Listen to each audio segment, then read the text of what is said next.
Hello everyone, welcome to the channel रैंकिंगपीडिया।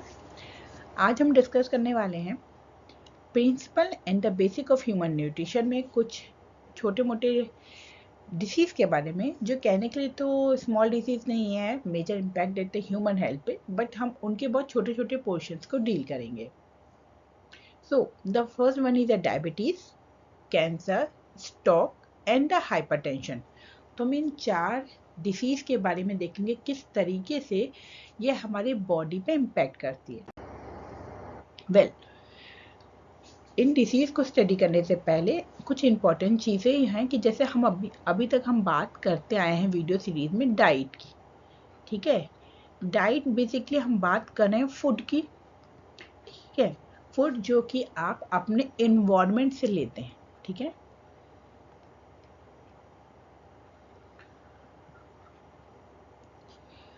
तो ये जो फूड होता है जो आपके इन्वायरमेंट में अवेलेबल है, ठीक है, चाहे वो प्लांट के थ्रू है, चाहे आप दूसरे एनिमल्स के थ्रू है, इनकी वेज हो या नॉन वेज हो, ये सब आपको कहाँ मिल रहा है? इन्वायरमेंट में मिल रहा है आपके, ठीक है।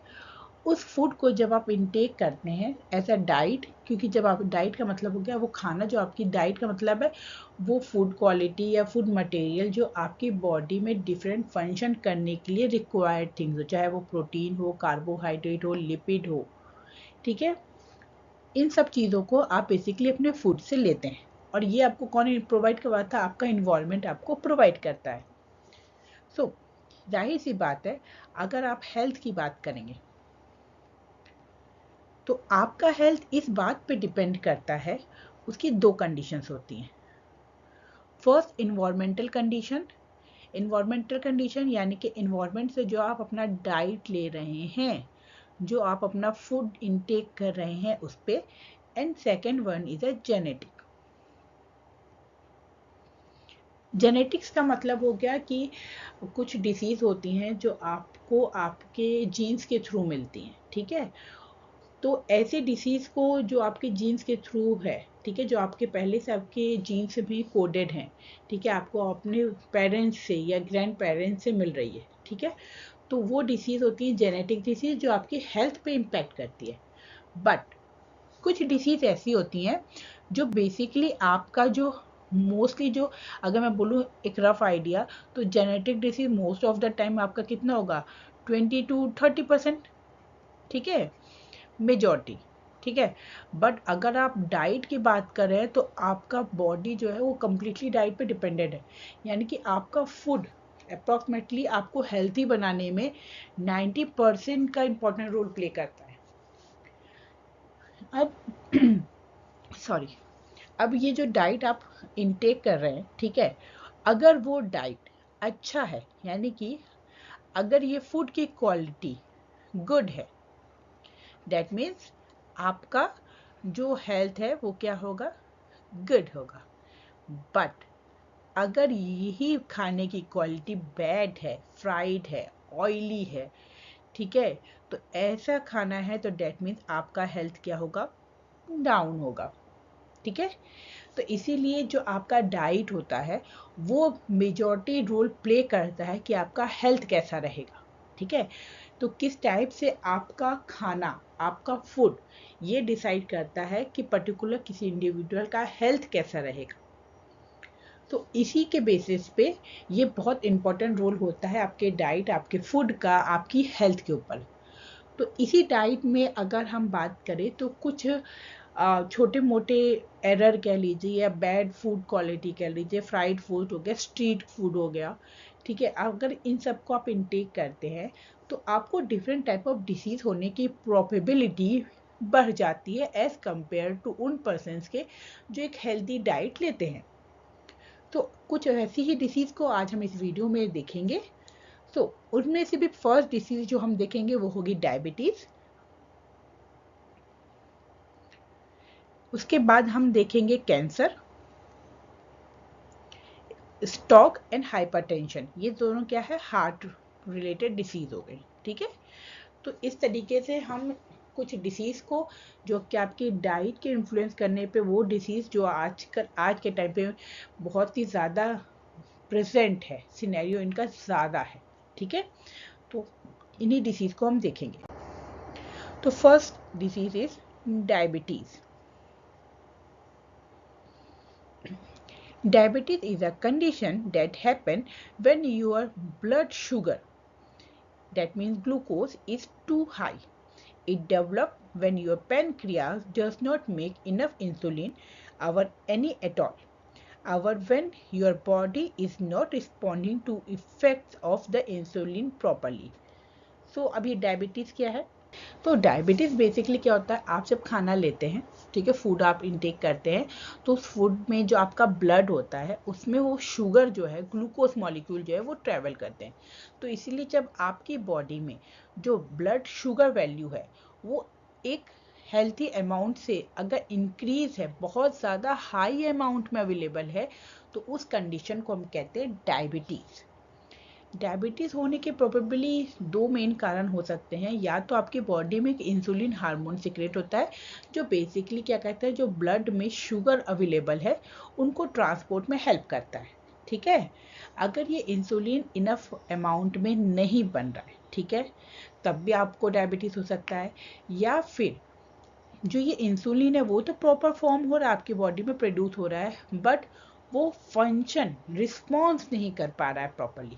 तो ये डिफरेंट टू वेज हो गए जो इंसुलिन इम्पैक्ट करता है, जिसकी वजह से आपकी बॉडी का जो ब्लड शुगर लेवल है वो इंक्रीज कर जाता है। ग्लूकोज यानी कि sugar mainly come from the carbohydrate in your food and drinks. It's your body's goes to the source of energy. Your body carry glucose to all your body cell to use for energy. So जो sugar है, ठीक है, जो glucose है वो mainly कहाँ से आता है, कार्बोहाइड्रेट और ड्रिंक्स से जो आप यूज़ करते हैं, जैसे कोल्ड ड्रिंक हो गया, ठीक है, जूस हो गए, इन सब से क्या होता है, कार्बोहाइड्रेट आपकी बॉडी में एंट्री करते हैं और ये एक एनर्जी सोर्स के तौर पे यूज़ किए जाते हैं, ठीक है।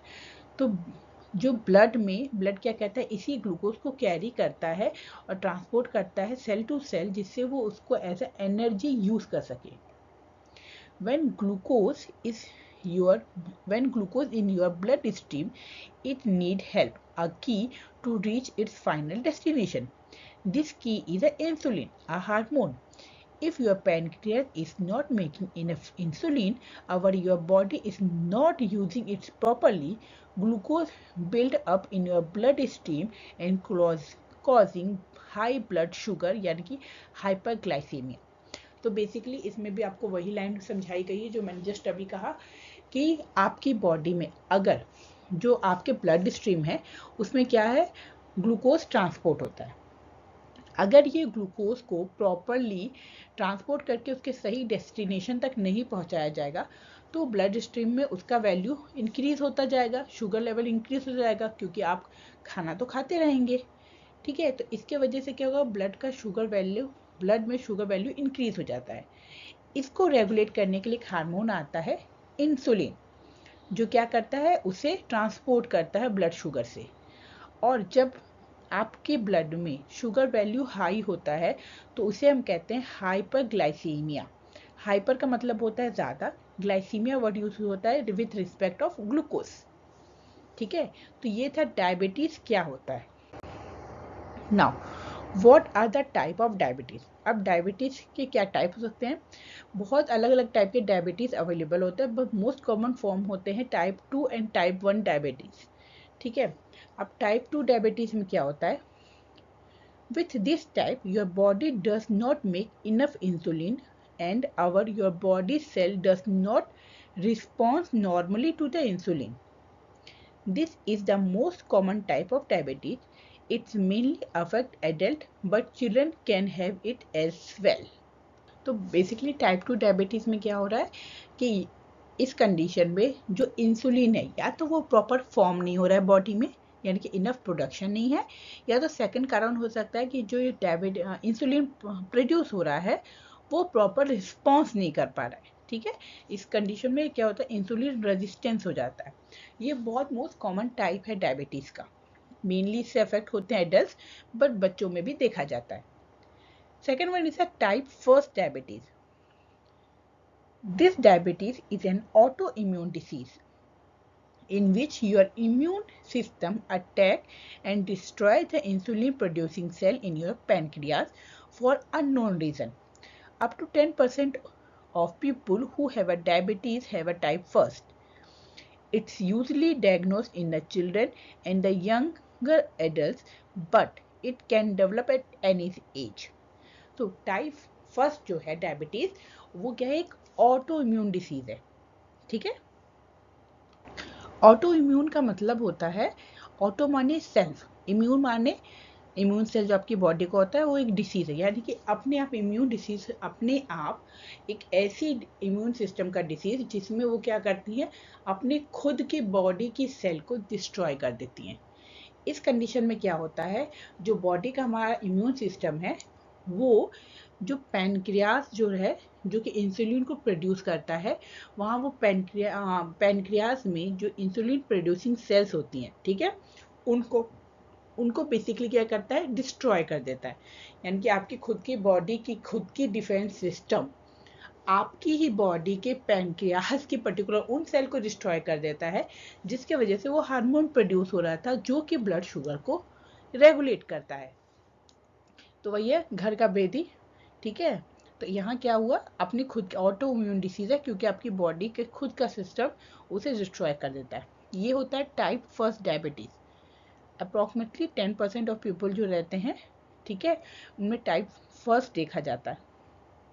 ये किसी भी एज में पर्टिकुलर हो सकता है। देखिए ऑटो इम्यून डिसीज है, तो ऐसा नहीं है कि बच्चों में ही होगा, एडल्ट में ही होगा, ठीक है, यंगर वंस में ही होगा। जब एज रिलेटेड ये डिसीज है ही नहीं, ठीक है, टाइप फर्स्ट डायबिटीज, क्योंकि यह ऑटो इम्यून डिसीज है, ठीक है, ऑटो इम्यून डिसीज है। डेट मीन वो एज पे आपके डिपेंड नहीं करेगी कि आपको बचपन में या फिर बड़े होने पे ऑटो इम्यून डिसीज होगा तभी ये डिसीज का कंडीशन आएगा, नहीं, ये किसी भी एज में होना पॉसिबल है। तो ये थे मोस्ट कॉमन डायबिटीज के type 2 and the type first diabetes. ना कुछ सिम्टम्स हैं डायबिटीज़ के, जैसे कि जिन लोगों को डायबिटीज़ रहता है उन्हें बहुत ज़्यादा प्यास लगती है, ठीक है, इंक्रीज होता रहता है उनका थर्स्टीनेस।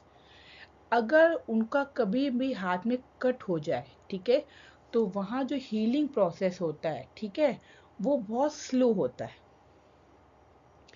बहुत जल्दी ऐसे पर्सन थक जाते हैं, ठीक है, जिनको डायबिटीज़ रहता है, ठीक है, उनका विजन भी थोड़ा ब्लर रहता है as compare to healthy man, ठीक है, वो बार बार फ्रिक्वेंटली यूरिनेशन के लिए जाते हैं, ठीक, एंड अनएक्सपेक्टेडली कोई एक्सप्लेनेशन नहीं होता कि क्यों वो बहुत ज़्यादा वेट लॉस भी उनका होने लगता है।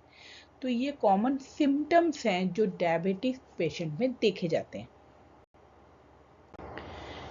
नाउ अब बात कर लेते हैं एक सेकेंड वन डिसीज की, जो कि है कैंसर। डायबिटीज के बाद जो हम सेकेंड डिसीज देखेंगे जो आपके डाइट के इन्फ्लुएंस में है, वो है कैंसर। देखिए ये एक सेल का डायग्राम है, ठीक है, ये क्या है, लेयर्स ऑफ टिश्यूज है, ठीक है, ऊपर की सबसे फर्स्ट लेयर है। अगर नॉर्मल लेयर होता तो देखिए ये इस तरीके से ऑर्गेनाइज्ड है, ठीक है, लेकिन जब वह कैंसरस होता है तो ये अनऑर्गेनाइज्ड है, ठीक।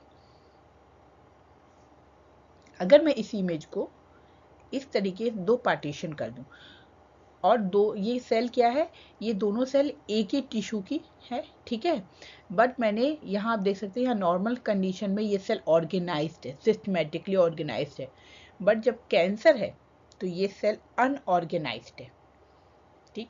यहीं पे एक छोटा सा डायग्राम दिया हुआ है नॉर्मल सेल का, कि ये नॉर्मल सेल्स हैं, ठीक है, ऑर्गेनाइज वे में एक पर्टिकुलर स्ट्रक्चर है जिनको वो मेंटेन रखते हैं। बट जब कैंसर होता है उस कंडीशन पे क्या है, यहाँ आप देख सकते हैं एक अनऑर्गेनाइज सेल का स्ट्रक्चर फॉर्म हो रहा है, ठीक है, तो ये होता है एक कैंसर का बेसिक फीचर। नाउ अब बात कर लेते हैं कैंसर है क्या भाई। Cancer is a large group of disease with one thing is common. They all happen when the normal cell become cancerous cell that multiply and spread. तो कैंसर जो है ग्रुप ऑफ डिसीज है, ठीक है, यानी कि अगर हम कैंसर की बात करते हैं, जिस पेशेंट को कैंसर है उसको और भी डिफरेंट टाइप ऑफ डिसीज होने के चांसेस बहुत ज़्यादा होते हैं, इसी वजह से हम कहते हैं इससे लार्ज ग्रुप ऑफ डिसीज। लेकिन इन सब में सबसे कॉमन चीज़ क्या होती है कि जितने भी जब भी कोई नॉर्मल सेल कैंसरस बनती है, ठीक है, तब वो क्या करती है, मल्टीप्लाई करती है, यानी कि बहुत ज़्यादा डिवाइड करती है और स्प्रेड होती रहती है। बात करते हैं what is the difference between the normal cell and the cancerous cell. देखिए, normal cell divide and multiply in a control manner, cancerous cells multiply uncontrollably. यानी कि जब नॉर्मल सेल की हम बात करते हैं तो उनका डिवीजन, उनका मल्टीप्लिकेशन जो वो कंट्रोल मैनर में होता है, ठीक है। यानी कि आपकी बॉडी में काफ़ी ऐसे सिस्टम है जो उसके डिवीजन को कंट्रोल करें कि भाई तुमको इतना ही डिवाइड होना है। बट जब कैंसर होता है उस कंडीशन पे ये कंट्रोल अब नहीं रहता, तो इसीलिए हम कहते हैं अनकंट्रोलेबल डिवीजन वहाँ पे होता है कैंसर सेल में। सेकेंड थिंग इज कि नॉर्मल सेल में प्रोग्राम्ड टू डाई होता है, जिसे एपोप्टोसिस कहते हैं। यानी कि हर एक सेल का एज डिसाइडेड है कि जैसे आरबीसी हो गए वो 120 डेज ही सर्वाइव कर पाते हैं, उसके बाद वो डेड हो जाते हैं। तो इसी तरीके से हर एक सेल का एज फिक्स है पहले से ही, ठीक है। इसीलिए हम इसे कहते हैं प्रोग्राम्ड है। और जब वो कोई सेल चल रही है, बनी है, तो उसका एक टाइम डिसाइडेड है कि इस समय के बाद वो सेल क्या होगी, डेड हो जाएगी। और जो डेड होने का प्रोसेस होता है वो ऐसे सडन नहीं होता, उसके लिए पर्टिकुलर प्रोग्राम बनाया है आपकी बॉडी में कि किसी भी सेल का जो उसका डे लाइफ स्पेन है वो जब ख़त्म हो जाता है तो वो एक प्रोग्राम्ड मैनर में डाई करती है, जिस प्रोसेस को हम कहते हैं एपोप्टोसिस। बट कैंसर सेल क्या करती है, इग्नोर कर देती है इस डायरेक्शन को। दैट मीन्स वो मरना नहीं चाहती, मर नहीं सकती। Third thing is normal cell are solid organ stay put. All cancerous cell can move around.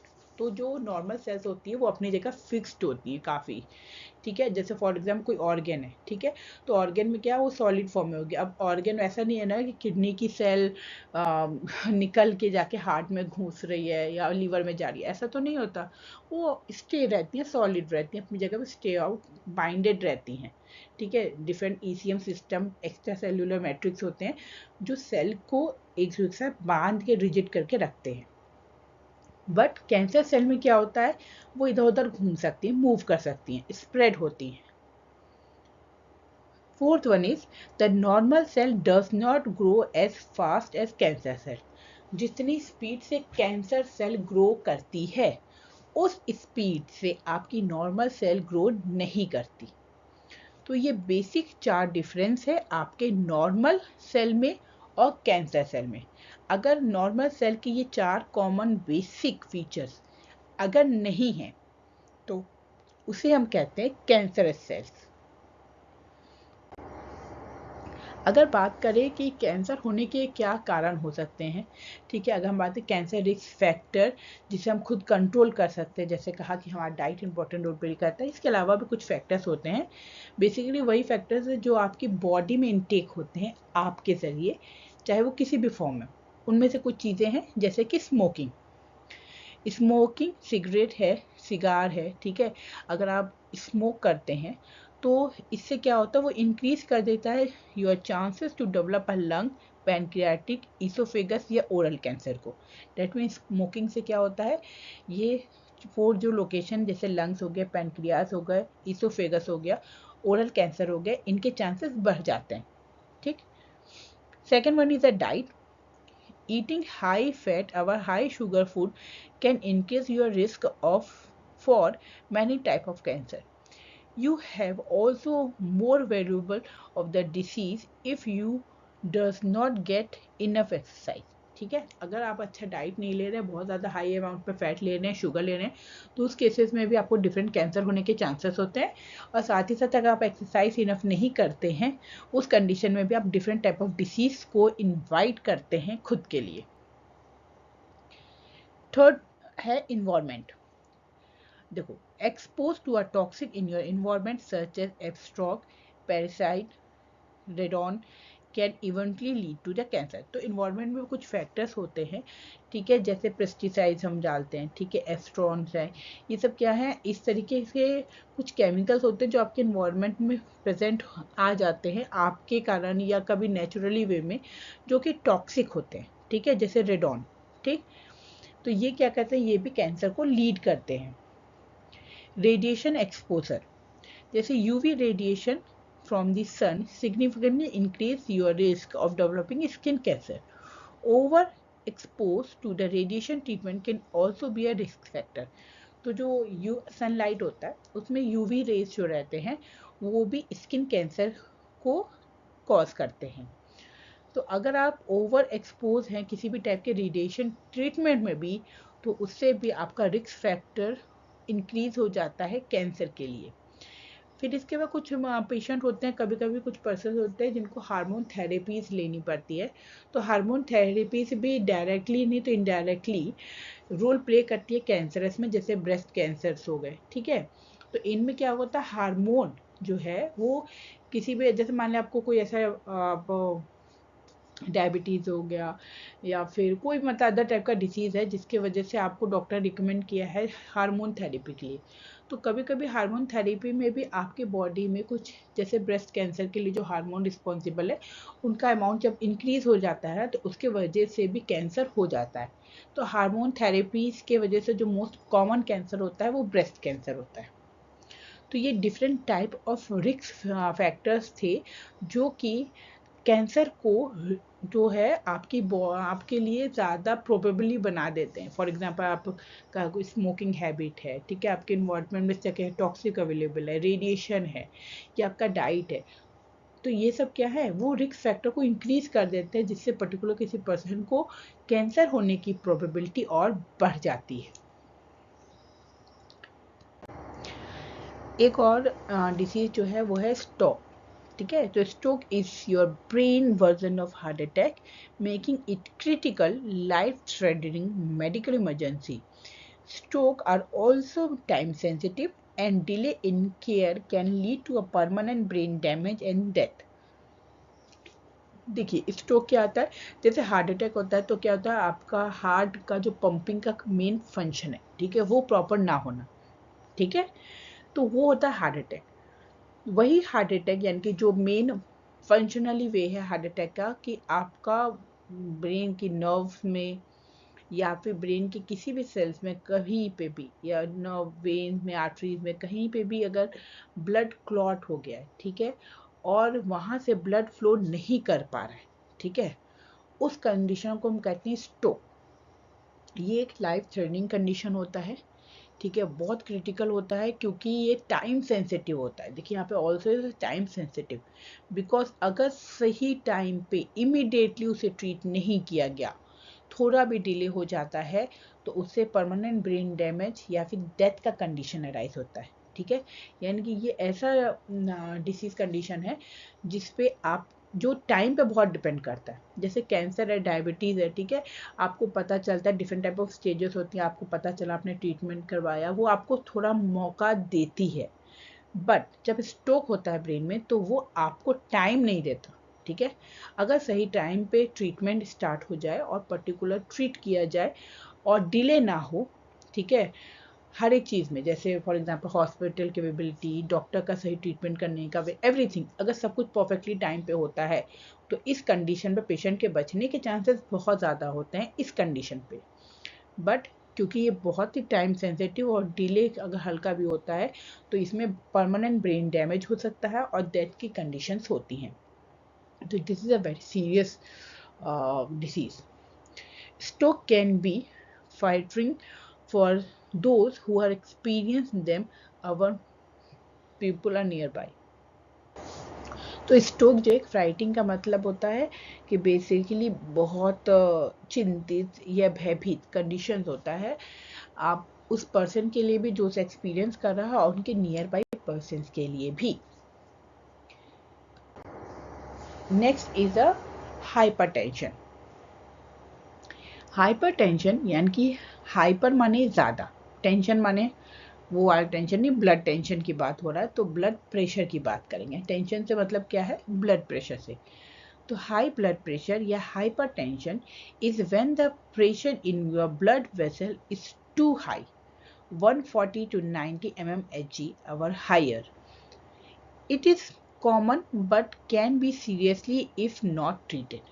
तो हाइपरटेंशन का मतलब होता है कि हाई ब्लड प्रेशर होना। हाई ब्लड प्रेशर का मतलब क्या है, जाहिर सी बात है आपकी बॉडी में जो आपका ब्लड है वो आपके ब्लड वेसल्स में, आर्टरीज और वेन में ट्रैवल करता है, ठीक है। अगर जो आपका ब्लड आपके ब्लड वेसल्स में ट्रैवल कर रहा है, ठीक है, अगर उस ब्लड का प्रेशर आपके बॉडी के जो आपके ब्लड के वेसल्स हैं उन पे ज़्यादा रहता है तो उसे हम कहते हैं हाइपरटेंशन, ठीक है, जो कि कितना होता है अप्रॉक्सीमेटली 140 to 90 mmHg। Hg क्या है जो हम नापते हैं, ठीक है। मोस्टली क्या होता है, मोस्ट कॉमन जो अगर हम बात करें कि एक हेल्दी के लिए 120/80 का होता है, ठीक है। ये होता है नॉर्मल कंडीशन में, ठीक। तो अगर ये नॉर्मल कंडीशन से, यानी कि इस नॉर्मल कंडीशन का मतलब देखिए, वेट, ये ब्लड वेसल्स है, ठीक है। अब इसमें ये जो ब्लड है वो ट्रेवल कर रहा है, ठीक है, आरबीसीज है, ठीक। जब ये ब्लड इस ब्लड वेसल्स में ट्रेवल करता है, ठीक है, ये ब्लड वेसल में जब ट्रेवल करता है तो ये ब्लड वेसल्स की जो वॉल है, ठीक है, इसके ऊपर एक प्रेशर देता है, ठीक है। ये क्या करता है, इस पे एक प्रेशर डालता है। ये एरो हमारा प्रेशर दिखा रहा है, जो किसके कारण होता है, जो ब्लड जो है ब्लड वेसल्स में ट्रेवल कर रहा है उनके ट्रेवल के टाइम पे, ठीक है। ये एक प्रेशर जनरेट करता है इस वॉल के ऊपर, ठीक है, ब्लड वेसल्स के वॉल के ऊपर। इस प्रेशर को ही हम कहते हैं ब्लड प्रेशर, ठीक। नॉर्मल कंडीशन में ये कितना होता है 120/80, ठीक है। बट अगर ये इंक्रीज कर जाए, यानी कि ये प्रेशर अगर 120/80 से इंक्रीज हो जाए 140/90 या फिर इससे ज़्यादा हो जाए तो इस कंडीशन को हम कहते हैं हाइपरटेंशन, यानी कि हाई ब्लड प्रेशर। ये बहुत ही कॉमन है, ठीक है, और अगर इसे ट्रीट सही टाइम पे ना की जाए तब ये एक सीरियस कंडीशन बन जाता है। Things that increase the risk of having high blood pressure include. अब हाई ब्लड प्रेशर होने के कई कारण हो सकते हैं, उनमें से कुछ कारण क्या है, जैसे ओल्डर एज, यानी कि जब आप ओल्ड होते हैं तब ये एक होना बहुत कॉमन है। सेकेंड इज अ जेनेटिकली, यानी कि आपको जेनेटिकली ये डिसीज़ है हाइपरटेंशन की। बीइंग अ ओवरवेट या ओबेसिटी, अगर आप ओवरवेट हैं उस कंडीशन पे भी क्या होता है, आपके ब्लड वेसल्स पे प्रेशर ज़्यादा हो जाता है। Not being a physical active, अगर आप फिजिकली एक्टिव नहीं है तो। हाई सॉल्ट डाइट, यानी कि आप अपने पर डे के डाइट में हाई सॉल्ट यानी कि NaCl बहुत ज़्यादा अमाउंट में ले रहे हैं, उस कंडीशन पे भी आपको हाइपरटेंशन होने के चांसेस होते हैं। ड्रिंकिंग टू मच एल्कोहल, अगर आप एल्कोहल का कंजप्शन बहुत ज़्यादा करते हैं तो उस कंडीशन पे भी आपको हाइपरटेंशन के चांसेस इंक्रीज हो जाते हैं। तो ये कुछ बेसिक रीज़न है जिनके कारण हाइपरटेंशन की कंडीशन अराइज होती है। तो हाइपरटेंशन आज के टाइम पे बहुत ही कॉमन है, ठीक है, बहुत ज़्यादा कॉमन हो गया है क्योंकि डाइट है, ठीक है, एज है, जेनेटिकली है, ओवरवेट है, जो कि एक बहुत कॉमन रीज़न हो जाता है हाइपरटेंशन का, ठीक है। फिजिकली एक्टिविटी नहीं है, बच्चे दिन भर मोबाइल, और टीनेजर सब क्या कहते हैं मोबाइल पे ही पर्टिकुलर लगे रहते हैं, ठीक है। आप खाने में हाई अमाउंट ऑफ सॉल्ट ले रहे हैं, अल्कोहल ले रहे हैं, तो ये चीज़ें जो है वो हाइपरटेंशन को और इंक्रीज कर देती हैं, कॉज कर देती हैं। तो ये था डिफरेंट टाइप ऑफ डिसीजेस जो आपकी डाइट से इन्फ्लुएंस होते हैं, जिसमें हमने डायबिटीज़ को देखा, उसके टाइप देखे, फिर हमने बेसिकली कैंसर देखा कि कैंसर क्या है, अनकंट्रोल सेल डिवीज़न है, जो कि आपकी नॉर्मल बॉडी में सेल डिवीज़न होता है वही क्या है अनकंट्रोल वे में होने लगता है, तो उसे हम कैंसर कहते हैं। कैंसर के क्या रिस्क फैक्टर हो सकते हैं, कौन कौन सी कॉमनली चीज़ें कैंसर कॉज करती हैं, इसके अलावा स्ट्रोक जो कि ब्रेन रिलेटेड हो गया, और एक हाइपरटेंशन। तो ये कॉमनली आज के टाइम में बहुत कॉमन डिसीजेज हैं जो कि आपके डाइट के कारण बहुत इजीली आप क्या करते हैं इन डिसीजेस को इनवाइट करते हैं खुद के लिए, ठीक है। तो बेसिकली आपने देखा किस तरीके से आपका डाइट हेल्प करता है आपको हेल्दी रखने में, और साथ ही साथ वही डाइट आपको डिफरेंट टाइप ऑफ डिसीज़ के लिए आपको ईजिली अवेलेबल कर देता है। तो आई होप सो आपको ये वीडियो अच्छा लगा। अगर वीडियो को अच्छा लगा हो तो रैंकिंग पीरियड चैनल को सब्सक्राइब करिएगा, वीडियो को शेयर करिएगा। Thank you.